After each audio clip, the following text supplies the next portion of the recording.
pasado 8 meses. Nadie se acuerda ya de los que se fueron, llevando a la saga su caravana de esperanzas y pesares. Y esto nada tiene de extraño. Allá la lucha tremenda por la conquista del pan hace olvidar muy pronto los acontecimientos. Por muy extraordinarios que sean, se suceden estos con una rapidez y una frecuencia tales que cada uno va pasando casi inmediatamente a la categoría de antiguo. El pensamiento vibra solo para el presente. El pasado y el porvenir no existen. El hombre es una sombra que surge con la aurora y se esfuma con el sol crepuscular. La naturaleza madrastra lo absorbe y consume, y la muerte llega prematuramente, tronchando el vigor y la juventud, cegando vidas que en otro medio serían factores de civilización y de riqueza. La loncha durante aquellos largos 8 meses soportó el peso abrumador de aquella naturaleza inclemente. Ambuló por todas partes en busca de trabajo. Huía de los poblados porque tenía miedo a las gentes. Temía que alguien la señalara con el dedo acusador y le lanzara a la cara el cargo tremendo. El remordimiento la atormentó tenazmente. En las noches de vigilia, que lo eran casi todas, las sombras de los muertos turbaban su reposo. Convertía su sueño en angustia y su vida entera en un perpetuo dolor moral. Muchas veces, caminando como un peregrino por los interminables caminos en busca de pan, experimentó deseos ardientes de arrojarse contra las peñas para terminar de una vez aquel calvario. Pero el hijo que llevaba en sus entrañas y que consideraba como carne de su carne y alma de su alma, la sostuvo en la lucha y le infundió ansias nuevas de vida. Aquel hijo era el único objeto de su existencia, el único contacto entre ella y el mundo. Pobrecito, decía, ¿cómo será de pequeñito? Las intemperies, las abstinencias prolongadas, los estragos del trabajo duro y constante para ganarse el miserable sustento, repercutían en el desarrollo del hijo. Y así,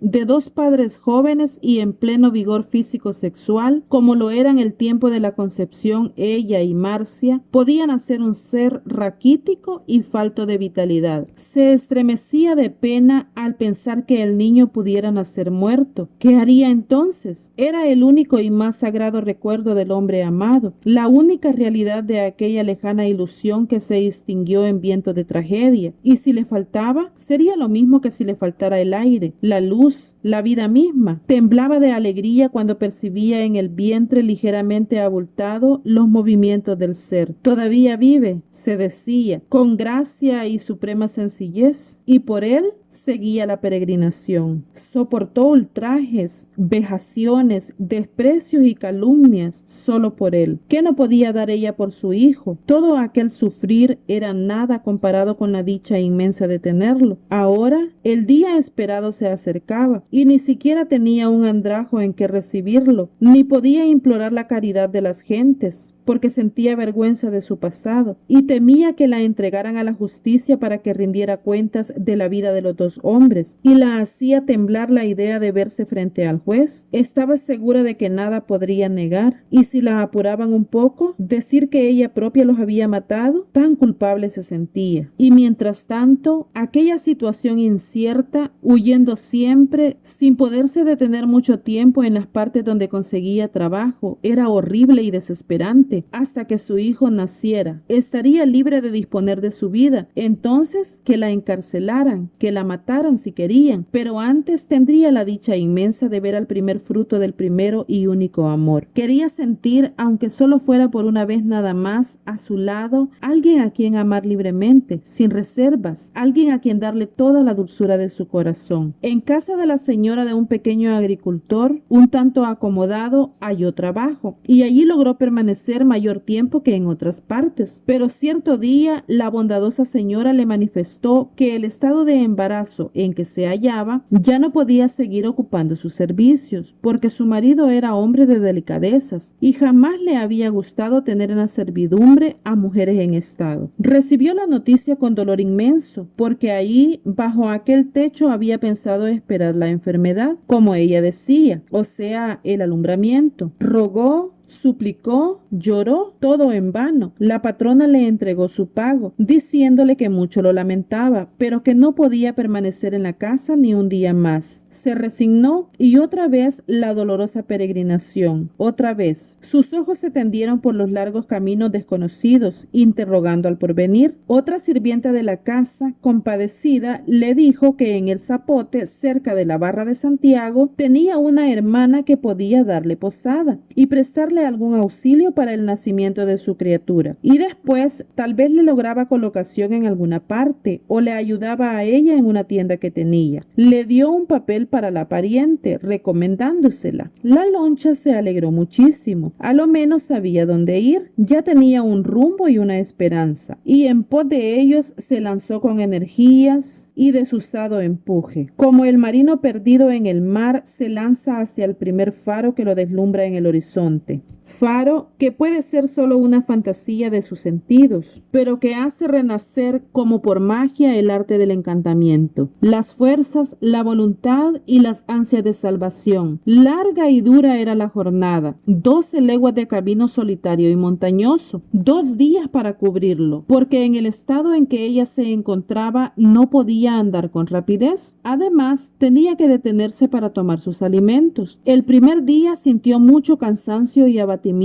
No encontró ni un alma por aquellos parajes. De vez en vez, algún ranchito perdido entre algún zacatal espeso le infundía confianza y alegría. Preguntaba por el camino y le contestaban invariablemente: «Va bien, niña, siga derechito. A la vueltecita nomás está la lomita que hay para llegar al valle». E indagadoras como son todas nuestras indias, la preguntada inquiría con voz compasiva: «¿Y qué le ha hallado, hija?». «Pues me encontraba trabajando aquí por Puerto Viejo y me avisaron que mi madre está grave y por eso he decidido pasar el viaje en ese estado». «Pues ve, mija, qué cosas. Adiós pues, muchas gracias. Dios la bendiga mi alma y quien quita que ya la halle buena». Siguió adelante y en un ranchito encunado en un jaral pasó la noche. Agitada y nerviosa, no durmió una gota porque un dolor persistente de cintura la hacía no poder pegar los ojos. Vio llegar la luz del día con inmensa alegría. Los rayos del sol mañanero tibio y acariciante le dieron valor. Unas 3 leguas a lo sumo le faltarían para llegar. Pronto sintió un cansancio horrible. Las piernas se negaban a moverse. Parecía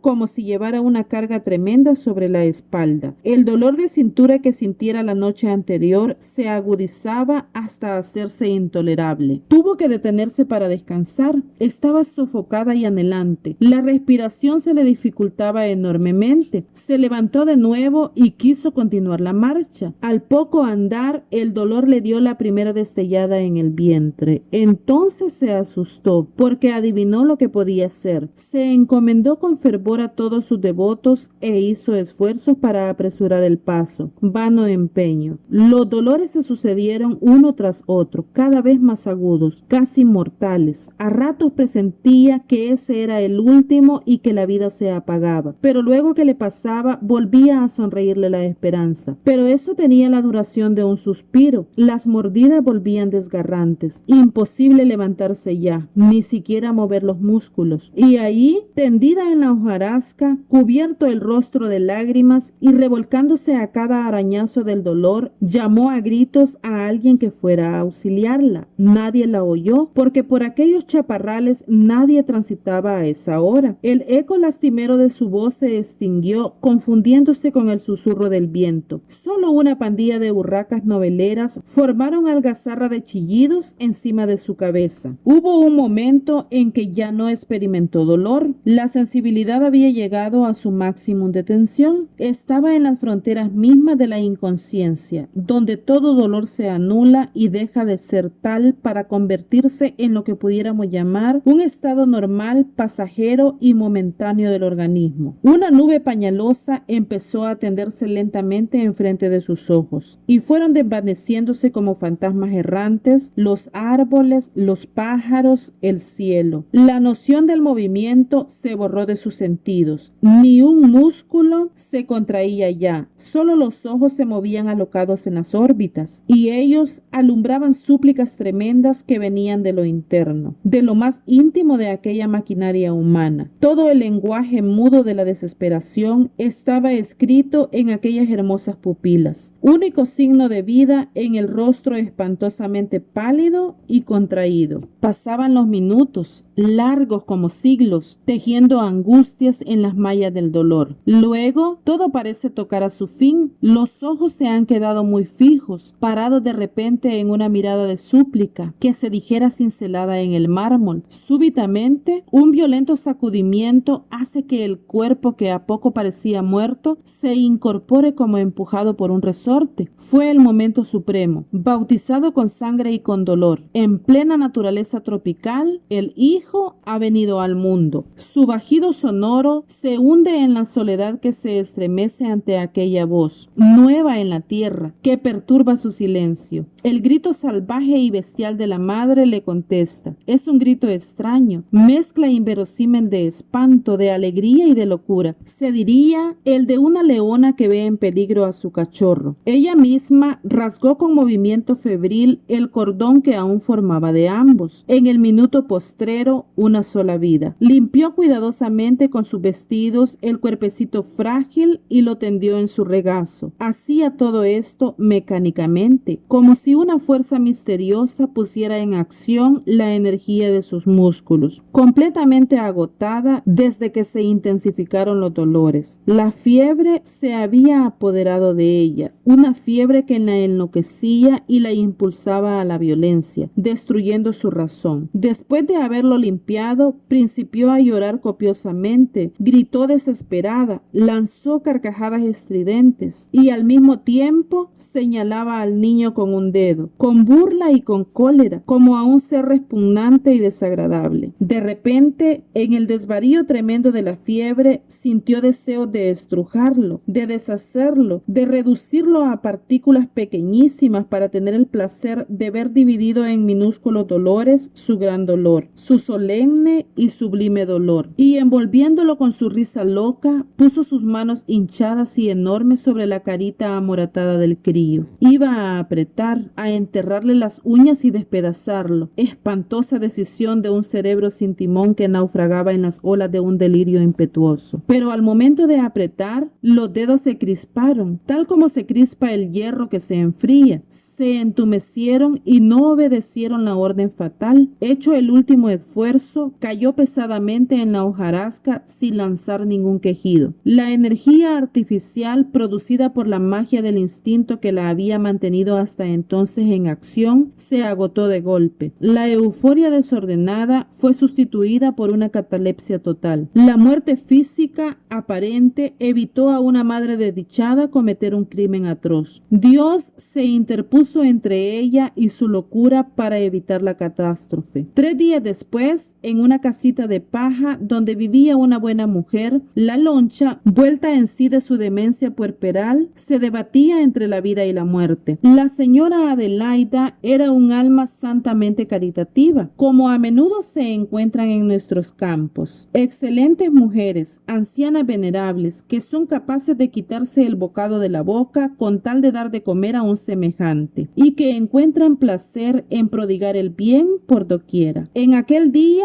tan amargo para la loncha, la señora Adelaida venía de vender unos sombreros de palma en un cantón vecino al suyo. Al pasar por el sitio donde la loncha dio a luz el primer fruto de su amor, la anciana oyó ligeros lamentos como el llanto de un niño muy chiquito. Se aproximó con precaución y al hacer a un lado las ramas que impedían la vista desde el camino, el cuadro macabro y desolador se le incrustó todo entero en las asombradas pupilas. Su primer impulso fue echar a correr para apartarse de aquella espantosa visión, pero los gemidos del niño le llegaron hasta lo más escondido de su corazón. Se le escaparon grandes lágrimas de aflicción y se inclinó para verlo mejor. Y después de contemplarlo con dulzura por varios minutos, lo tomó inconscientemente en los brazos. Se dio cuenta exacta de la tragedia que allí había tenido lugar. Vio los ojos enormemente abiertos de la madre, paralizados focalizados en una mirada dolorosa de angustia. Vio dispersos entre la hojarasca coágulos enormes de sangre, mezclados con pedazos de entraña, y creyó estar en presencia de algún cuadro de espanto o de brujería. Colocó su oído sobre el lado del corazón de la madre y percibió con inmensa alegría que aún palpitaba. Salió corriendo con el niño en sus brazos, gritando tan duro como se lo permitían sus pulmones ya gastados por la vejez. ¡Braulio! ¡Braulio! ¡Vení ligero, que si no se muere! Braulio, el hijo, no la oyó porque el ranchito donde vivían estaba bastante retirado de allí. Volvió a gritar con mayores bríos. Esta vez fue oída porque en su carrera ya se había aproximado lo suficiente y traspuesto una lomita. Braulio, que se hallaba trabajando en su maicillal, dijo al escuchar los gritos lejanos: ¡Achis! Esa es la mi nana. ¿Qué le habrá pasado? Y asegurándose el corvo en el cinto, salió de estampida para el lugar donde parecían venir los gritos. La viejita lo vio ir y casi ahogándose exclamó: ¡Apúrate, hijito, que si no se muere de al tiro! Braulio se paró en seco y frunció las cejas extrañado. ¿Y esa cipote, nana? Mira qué lindo Braulio. Estaba en el monte con su mamá, pero ella está casi muerta. Llámate a Chico y a Lolo y traen la hamaca para llevarla, pero lueguito. Braulio no quiso oír más. Se trataba de socorrer a alguien y eso bastaba para él. En un momento armaron en un palanquín la hamaca. Le colocaron dentro un petate y a pasos agigantados se dirigieron hacia allá. La señora Adelaida se había quitado su delantal y sus naguas para abrigar a la loncha. Regó hojas y tierra sobre el suelo para disimular la sangre que cubría un gran trecho. La pobre madre ardía. El chiquitín se había dormido profundamente sobre un brazo de la anciana. Llegaron los hamaqueros. Braulio se quedó pasmado al baruntar lo que había ocurrido y se encendió en sus ojos una profunda mirada de lástima. Admiró las perfectas facciones de la madre, aquel rostro de santa, dulce y doliente. Se le metió bien adentro del alma. La colocaron cuidadosamente dentro de la hamaca y emprendieron muy callados el camino hacia el rancho. La viejita se multiplicó, haciendo aguas por aquí y recogiendo hierbas por allá.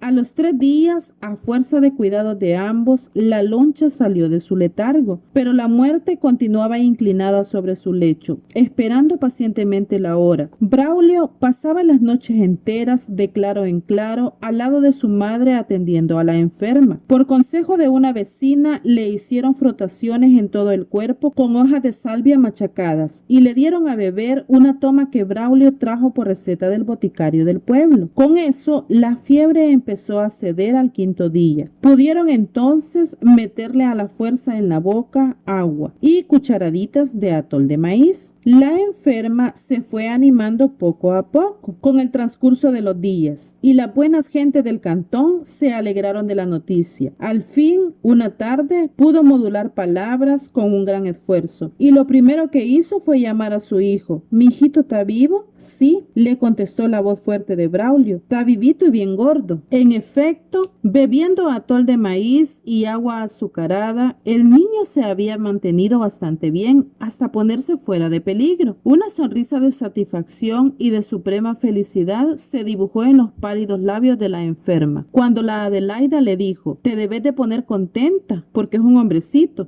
Con los cuidados y finezas de sus bienhechores, la loncha entró en franca mejoría y después de 2 meses de cama se encontraba casi bien. Ya se levantaba al subir el sol y se sentaba en el patiecito del rancho, acunando a su hijo en las piernas. Siempre se mantenía pensativa. Su mirada se perdía en los horizontes lejanos, persiguiendo los recuerdos que en fuga atropellada iban a desbordarse en el fondo de 2 tumbas. Mirando a su hijo, los ojos se le llenaban de llanto. Lo veía sin padre, sin más amparo que los débiles brazos de ella, hijo concebido en un drama de sangre y nacido en tragedia. Que tata Dios me lo ampare, murmuraba afligida, y a él le doy gracias con todo mi corazón por habernos salvado tan milagrosamente a los 2. La Adelaida la veía llorar, pero ni ella ni Braulio le preguntaban jamás nada. Respetaban el dolor, hacían un bien, lo demás no les importaba en absoluto. ¿Y cuánto les agradecía eso la loncha? tanto como el haberle salvado la vida. Se sentía ahí muy a gusto. Tenía todo lo que por el momento y quizá por siempre podía amar en la vida: su hijo, sus protectores y su tranquilidad. Pero llegó un día, cuando estuvo completamente sana, en que necesariamente tenía que pensar a dónde irse. No podía seguir siendo carga inútil y embarazosa para aquellas nobles gentes. Así que una tarde, cuando sentados todos hablaban de la faena del día, la loncha habló del asunto. Señora Adelaida, ¿qué es, mija? Yo estoy muy agradecida de usted y de Braulio. Me han salvado la vida a mí y a mi hijito. Bien quisiera yo demostrarles en alguna forma mi gratitud, pero solo lo puedo hacer sirviéndoles, y esa es una cosa muy poca. No quisiera seguir molestándoles más y he decidido irme, pues a la verdad me da mucha tristeza dejarlos porque les he puesto un gran cariño, como si fueran mis padres. Y la pobre loncha no pudo continuar por el llanto que le cortaba las palabras en la garganta. La Adelaida lloró también, y toda afligida y tartamudeando de emoción le dijo: pues no faltaba más, mija, ni sos carga aquí, ni es verdad que no podés hacer nada. En de que te pusiste buena me has ayudado bastante, y yo he descansado del quehacercito de esta casa. Te queremos al niño como hijo. Te aseguro que ya me haría una gran falta si te fueras. Iremos pasando con lo que nos produce el terrenito, y trato hecho. Braulio habló a su vez. Nana, el pedacito de tierra ya es mío, como usted sabe. Tengo madera y zacate. En el plancito de arriba le voy a plantar su ranchito a la loncha, para que viva independiente, aunque nosotros no salgamos de allá en todito el día. Ni yo salga de aquí, contestó la loncha sonriendo suavemente. Está bien pensado, hijo. Le hace su tajito de milpa, pa' que ella mire en qué emplea el pistillo que saque. La loncha lloró de alegría y de agradecimiento. En la noche, a solas consigo misma y con Dios, dio gracias por tanta bondad e invocó el espíritu lejano del hombre que quizá desde el mundo desconocido, donde seguramente se encontraba, la seguía protegiendo con su cariño y con su fuerza moral. Y así sellaron su pacto de amistad eterna, sencillamente basado en la caridad y en la gratitud, únicas bases en que puede estar sostenida la fraternidad humana, y no en falsos convencionalismos e hipocresías serviles, que solo forman una risible caricatura de la fraternidad. Aquellas nobles gentes realizaron sencillamente y en aquel acto inigualablemente sencillo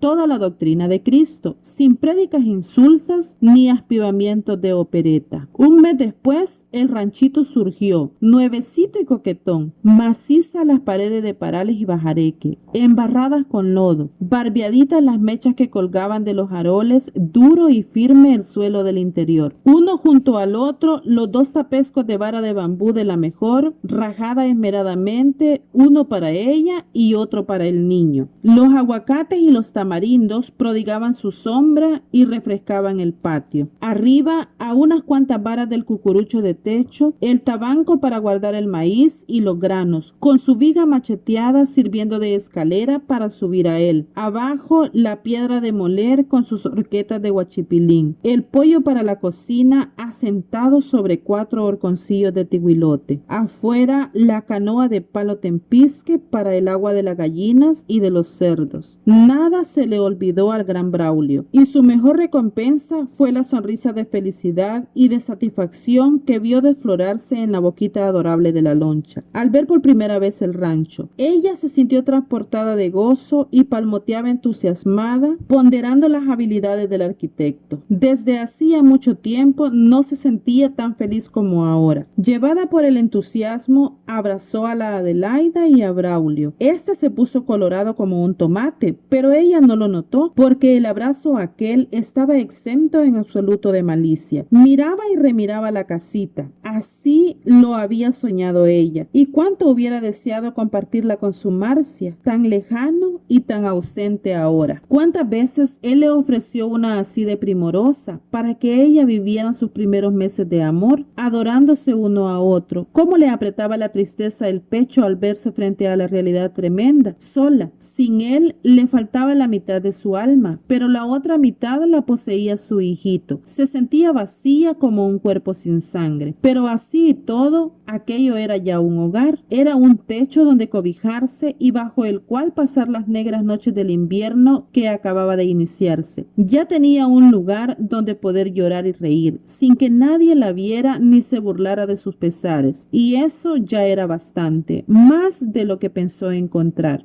Así iba a iniciar su nueva vida, ignorada y olvidada, desligada totalmente del pasado y guardando únicamente en el santuario de su corazón la memoria del hombre a quien amó con amor exclusivo y único. De común acuerdo todos dispusieron bautizar al niño antes de que la loncha se mudara al rancho. La Adelaida se empeñó en ello más que ninguno, porque como ya tenía 5 meses, era peligroso que lo jugara el diablo y lo hiciera tonto para toda la vida. Braulio, cuando menos se pensaba, trajo del pueblo el faldoncito de cambray de tul, con una gorra muy coqueta, adornada con listones rosados que sentaban muy bien sobre el color blanco del faldón. Y un domingo, todo lleno de algazarras fiesteras, los tres se encaminaron al pueblo. Un primo de Braulio fue el padrino, porque él se negó rotundamente a hacerlo, a pesar de los insistentes ruegos de la loncha, poniendo como razón fundamental la circunstancia de que él era algo incrédulo y que podía ser de mal agüero para el bautizado. A la observación que le hiciera la Adelaida de que si desgraciadamente faltara ella y la loncha, el padrino debía de hacer las veces de ellas, contestó victorioso siempre, que aunque no fuera su padrino, lo cuidaría todo el tiempo y ya lo veía como hijo. No hubo modo de hacerlo apadrinar y por eso se buscó provisionalmente quien desempeñara ese menester. Fue deseo de la loncha que le llamaran Nicasio. Su primera intención, que se guardó muy bien de comunicarla a los demás, fue de que llevara el nombre del padre, pero en su temor pueril por la vida del hijo desistió de su propósito. No quería que por el nombre sospecharan que era hijo de Marcia y pudieran, sabiéndolo, arrebatarle su tesoro. Sabía muy bien de todo lo que eran capaces ña Silve y don Salva. No tenían compasión de nadie y menos podían tenerla de ella. Nicasio se llamó pues, pero Braulio, poniéndolo sobre sus rodillas, le dijo cariñosamente: Nicasio te puso Tatacura, pero yo te hubiera puesto Jaraguá, porque fuiste como el zacate de ese nombre, que donde quiera que lo siembran nace y nada necesita para crecer, y aunque lo corten 100 veces, no ha dado una la vuelta cuando él está creciendo otra vez. Talmente fuiste vos. Donde te tiraron, allí naciste, y fue un milagro que te criaras. La loncha y la Adelaida se rieron mucho de la ocurrencia de Braulio, y todo ese día solo pasaron diciéndole al niño alegremente: hola, amigo Jaraguá, ¿cómo te ha ido ahorita? Ahora lo hemos hecho cristiano, y no nos ha dado un marquesotillo. Es mero piche este amiguito. Cuando sea grande y ganes la plata nos vas a dar, verdijito. Mataron un par de gallinas y se dieron la gran caldeada del siglo en honor al héroe del día. Y esa noche la loncha ya durmió en su rancho. La viejita insistió en que mientras Jaraguá estuviera pequeño, ella dormiría con la loncha para ayudarle a cuidarlo y a dormirlo. Braulio estuvo conforme con ello y se resignó a quedarse él solo en su rancho. Viéndose instalada en su nueva residencia, bendijo a Dios una vez más con todas las fuerzas de su alma, porque aun siendo ella tan culpable, le enviaba a manos llenas la misericordia.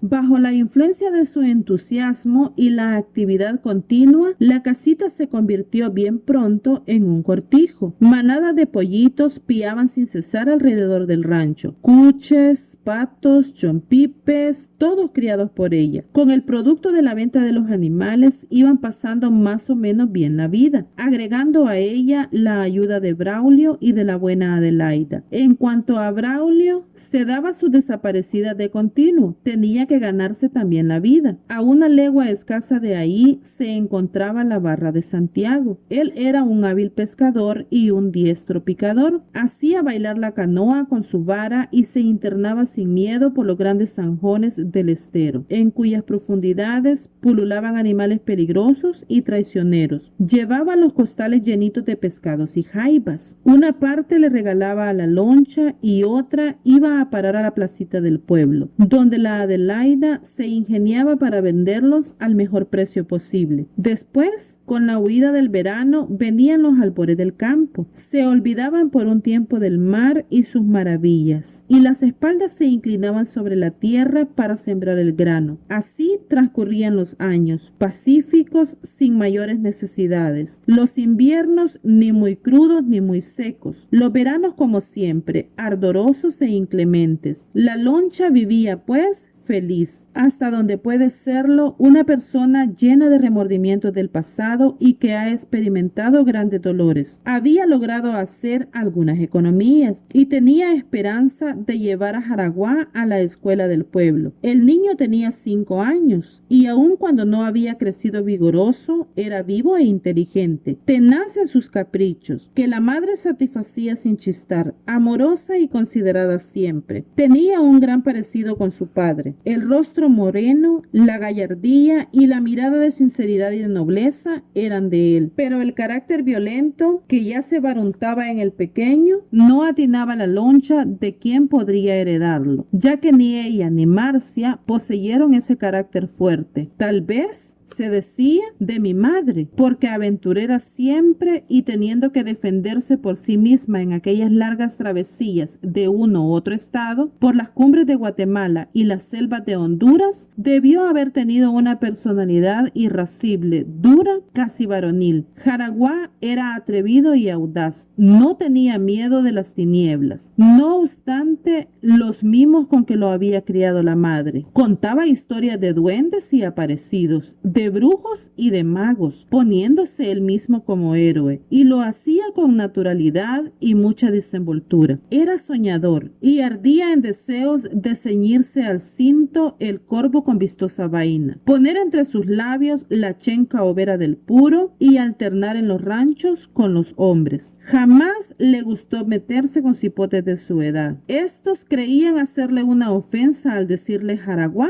que ellos consideraban como un apodo, y él se ponía, por el contrario, muy feliz cuando le llamaban así, porque cierta noche la Adelaida le contó que uno de los últimos descendientes de un jefe indio muy famoso por su valentía y arrojo se llamaba Jaraguá y había muerto a los 130 años, llorando de tristeza al ver que los demás indios, sus hermanos, habían desaparecido ya y las tierras que antes obedecían solo al mandato de ellos ahora estaban en manos de los hombres blancos. Así, cuando alguien lo designaba por ese nombre, él se ponía orgulloso. Y toda la gente se fue acostumbrando poco a poco a darle ese nombre como si fuera el de pila. Solo la Adelaida, Braulio y la loncha le decían Casio. Y él, por ser ellos, los perdonaba porque le dieran ese nombre que no le agradaba.